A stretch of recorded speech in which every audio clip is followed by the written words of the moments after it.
Scope and classifications of audit.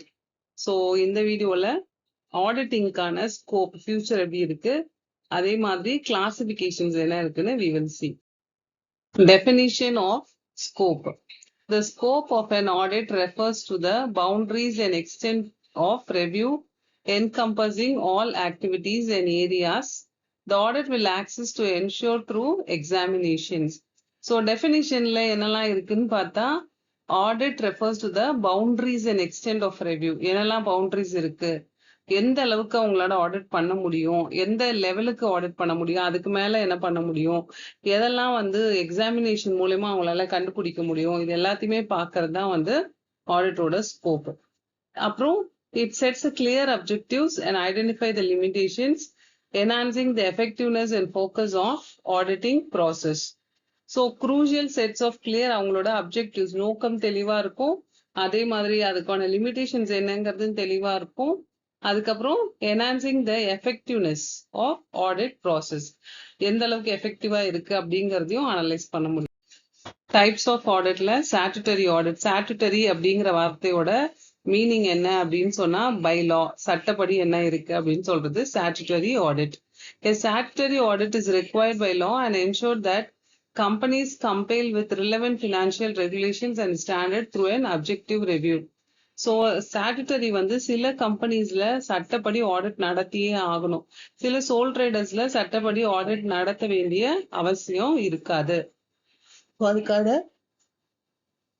Standard and objectives வந்து review பண்ணணும். Internal audit and forensic audit, இது வந்து 1 or 2 example தான். Internal audit அப்படிங்கிறது internal process of the management உள்ள என்னெல்லாம் ஆடிட் பண்றாங்க, ப்ரொடக்ஷன் டிபார்ட்மெண்ட் எப்படி இருக்கு, மேனுஃபேக்சரிங் டிபார்ட்மெண்ட் எப்படி இருக்கு, அதுக்கு எவ்வளவு செலவு பண்ணியிருக்காங்க அப்படின்னு இவங்களே இவங்களோட அக்கௌண்டன்ட்டை வச்சு ஒரு ஆடிட் பண்ணுவாங்க.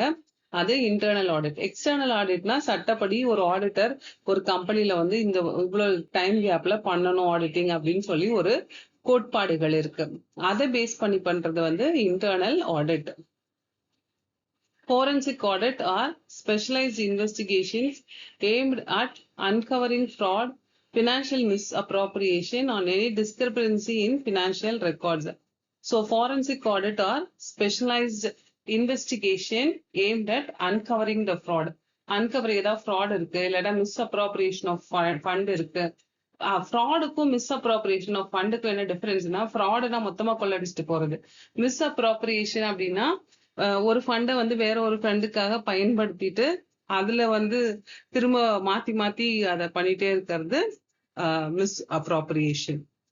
டிஸ்கிரிபன்சி, ஏதாவது வந்து அதுல தவறான விஷயங்களை ரெக்கார்ட் பண்ணியிருந்தாங்கன்னா அதையும் ஐடென்டிஃபை பண்றது one of the audit. So இதெல்லாம் வந்து types of audit. Audit classifications டீடைல்ஸ்ல என்னெல்லாம் இருக்கு. ஸ்டாட்டுட்டரி ஆடிட்ஸ் வந்து கம்பல்சரியா சட்டப்படி செய்ய வேண்டியது. ஃபினான்ஷியல் ஸ்டேட்மெண்ட்ஸ் வந்து அதோட ஸ்கோப்பா இருக்கும்.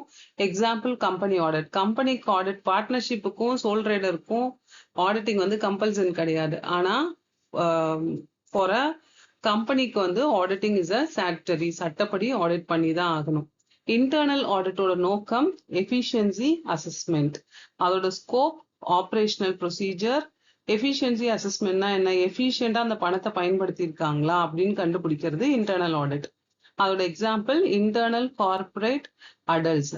நெக்ஸ்ட் ஃபாரன்சிக்ல அவங்களோட முக்கியமான நோக்கம் ஃப்ராட் இன்வெஸ்டிகேஷன், ஃப்ராட் எப்படி இன்வெஸ்டிகேட் பண்றாங்க, ஃபினான்ஷியல் டிஸ்கிரிபன்சிஸ் ஏதாவது இருக்கா, கிரிமினல் இன்வெஸ்டிகேஷன்ஸ் வந்து all these things comes under the forensic. ஃபாரன்சிக்னால இந்த கைரேகை பத்தி தடயவியல் சொல்லுவோம் இல்லையா, அதான் வந்து ஃபாரன்சிக்.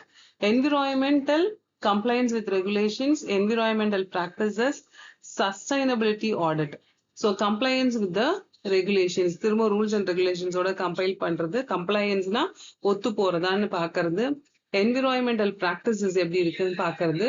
சஸ்டைனபிலிட்டி ஆடிட்ஸ் எல்லாமே வந்து comes under the audit classification details. Audit process and standards. என்னெல்லாம் audit process இருக்கு. Audit planning. The audit planning stages is crucial for setting clear objectives and determining the scope of audit and ensuring efficiencies. So the audit planning is a objective in determining our scope என்ன, இதெல்லாம் பார்க்கறது audit planning. So field work procedures during field work, auditors access the internal control system, gather necessary evidence to support their findings and conclusions. So அவங்களோட findings and கன்க்ளூஷன்ஸை கொண்டுட்டு வர்றது இதெல்லாம் field ஒர்க்ல போய் பண்ணுவாங்க. ஃபார் எக்ஸாம்பிள் ஒரு பெரிய ஒரு ஆர்கனைசேஷன்ல வந்து ஆடிட் பண்றாங்க அப்படின்னா அங்க போய் வந்து இதுக்கு இவ்வளவு செலவாயிருக்கா, இவ்வளவு ப்ரொடக்ஷன் மிஷினரி வாங்கியிருக்காங்களா அப்படின்னு ஃபீல்டு ஒர்க்கும் வந்து தே வில் டூ. அதுக்கப்புறம் ஆடிட் அதை வச்சு ஆடிட் ரிப்போர்ட்ஸ் வந்து எழுதுவாங்க. After completion auditor compile a comprehensive report dealing their findings, conclusion and practical recommendations for improvement. So after that என்னாகும், auditors compile with the comprehensive report dealing their findings and conclusions. இது எல்லாமே comes under the audit reporting. Regulatory compliances என்னது?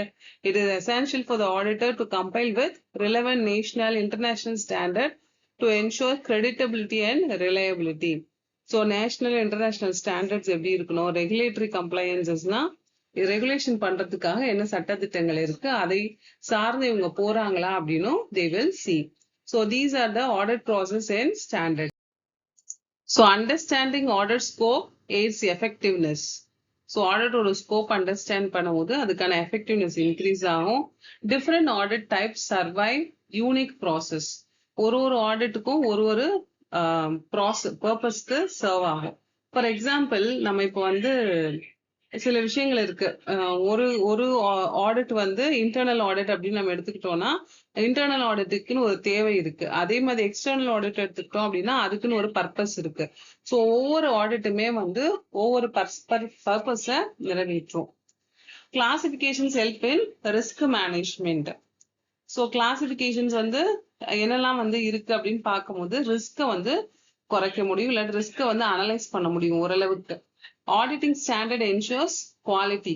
நம்ம auditing பண்ணாதான் quality standards எல்லாம் கரெக்டா இருக்கா இல்லையாங்கிறத நம்மளால ரெஃபர் பண்ண முடியும். Comprehensive audit support better governance. So காம்ப்ரிஹென்சிவா மொத்தமா வந்து நம்ம ஆடிட்டை எஃபெக்டிவா பண்ணும்போது அந்த கவர்னன்ஸ், அந்த மேலாண்மை கரெக்டா நம்ம அது எல்லாத்தையும் வந்து மேனேஜ் பண்ண முடியும். Better governance will be there. This is about the auditing, objectives, advantages and limitations.